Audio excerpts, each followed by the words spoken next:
storytelling, ele é nada mais, nada menos do que a gente construir uma narrativa de sucesso. E o que é uma narrativa de sucesso? É você conseguir identificar quais são os seus pontos fortes e os seus pontos fracos para conseguir narrar essa história. Então, você já prestou atenção em todos os pontos fortes que você tem para sua candidatura? Todas as coisas positivas que você fez durante a sua vida, tanto pessoal quanto profissional? Quais skills que você desenvolveu, tanto na área de hard skills quanto na área de soft skills? O que te faz melhor que os outros candidatos? O que você identifica que você faz melhor que as outras pessoas? O que te fazia ser diferenciado dentro do ambiente de trabalho? Pelo que você era elogiado? O que achavam impressionador aí na sua jornada, tá? Então, isso é muito importante pra gente construir uma narrativa de sucesso. Outra parte muito importante de uma narrativa de sucesso é você saber exatamente quais são os seus gaps. Quais são os problemas que você teve durante sua trajetória e quais as coisas que prejudicaram a sua trajetória de alguma forma e que você tem clareza que vão ser perguntados durante uma entrevista. Esse é um dos principais erros quando as pessoas estão tentando o processo seletivo. Ela sabe que ela tem um problema. Ela sabe que ela tem um gap na trajetória dela. O que essa pessoa faz? Ela esconde e ela evita falar sobre aquilo. Quando você tem um gap dentro da sua trajetória, o seu objetivo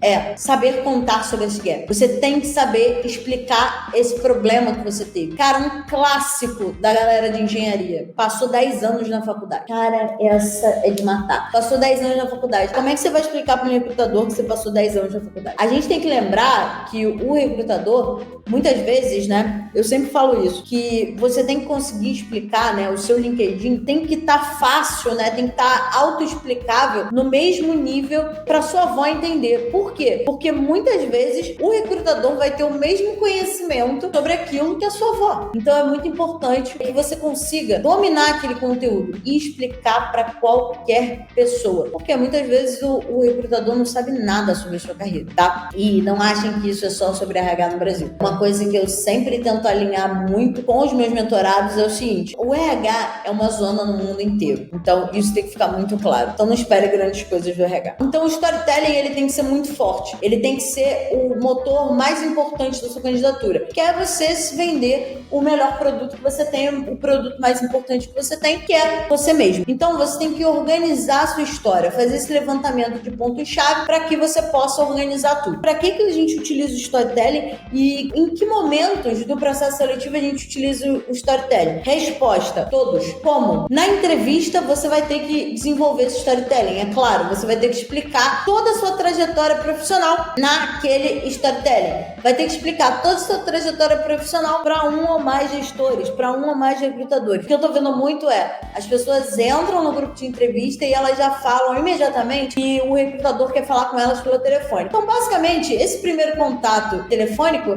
é só, tipo, o recrutador querendo saber, se você é maluco, se você tá ali cumprindo as demandas daquela vaga, se você tá cumprindo todos os requisitos que aquela vaga exige, tá? Então, esse passo aí é bem importante. O que você precisa? Organizar essa contação de história da melhor forma. Então, na entrevista, você vai ter que se virar naquilo ali, só que onde que o storytelling entra de verdade? A gente sempre acha que o storytelling, ele tem que entrar na entrevista, mas na verdade ele começa muito antes. Ele começa na preparação dos seus documentos de candidatura. Especialmente para a Europa, quando você vai fazer uma defesa de candidatura, né, na Alemanha especialmente, se chama pasta de candidatura, você desenvolve toda uma defesa, né, que tem incluso o currículo, que tem incluso a sua carta de motivação, sua carta de recomendação. E as pessoas acham que a candidatura para a Europa é mais difícil, mas só que, especialmente para quem tem gaps, essa candidatura para a Europa é uma forma mais fácil de lidar com isso, porque você tem vários documentos que são congruentes e que estão ali defendendo sua candidatura. Para o Brasil é mais difícil, porque o que você precisa? No Brasil você vai ter o seu LinkedIn, o seu currículo para defender sua candidatura ali. Então, o que você vai fazer? Você tem que desenvolver o storytelling para que você construa o segundo pilar da nossa candidatura, que é o LinkedIn. Dentro do LinkedIn, você vai precisar de contação de história para tudo. Você vai precisar identificar, principalmente dentro do storytelling, como que é a questão toda das suas palavras-chave. Como é que funciona o LinkedIn? O LinkedIn funciona por um algoritmo, ele é acionado pelas palavras-chave. O que são essas palavras-chave? Essas palavras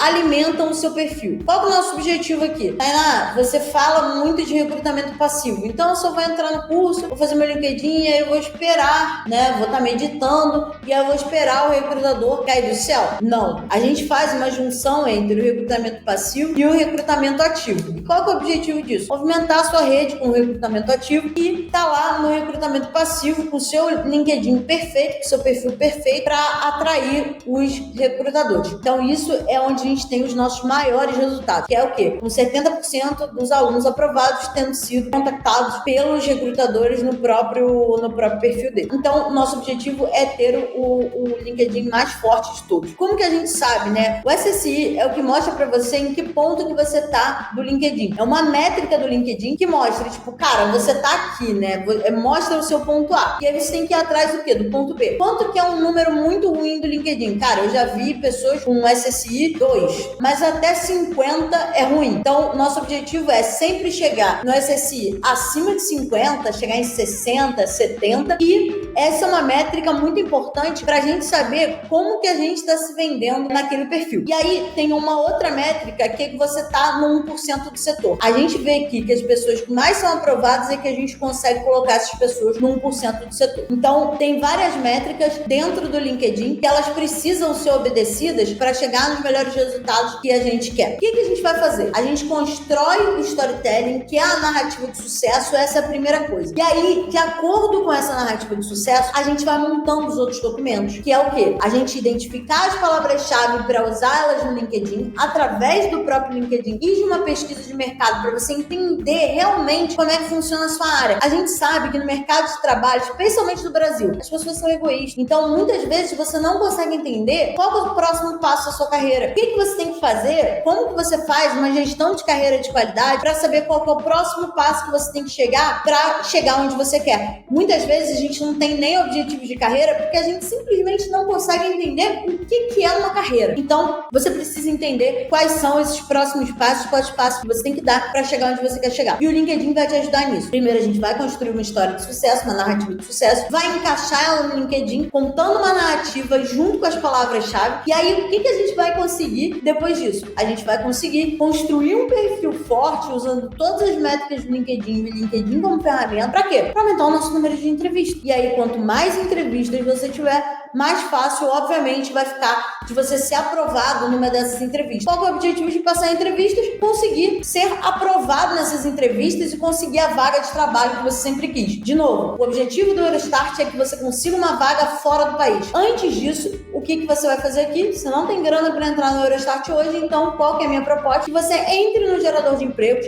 e que você consiga melhorar a vida no Brasil, para que você consiga dar esse passo aqui. Que você consiga, pelo menos aí, duplicar o seu salário, triplicar o seu salário, para que você consiga dar o próximo passo. O que eu quero fazer aqui com o gerador de emprego? Eu quero te capitalizar, eu quero te dar resultado. Para quê? Para que você me pague um pouco hoje, mas que você consiga investir na mentoria depois, para que você consiga entrar no Eurostart depois, que a gente consiga dar todos esses passos para ter uma carreira brilhante daqui para frente. E a minha proposta é essa, que se você não pensou na sua carreira até hoje e só foi empurrando com a barriga e não planejou nada, e você não sabe nem onde você vai parar, que você pare pela primeira vez na sua vida para pensar na sua carreira e direcione ela da melhor maneira possível para você conseguir chegar em lugares que você nunca imaginou.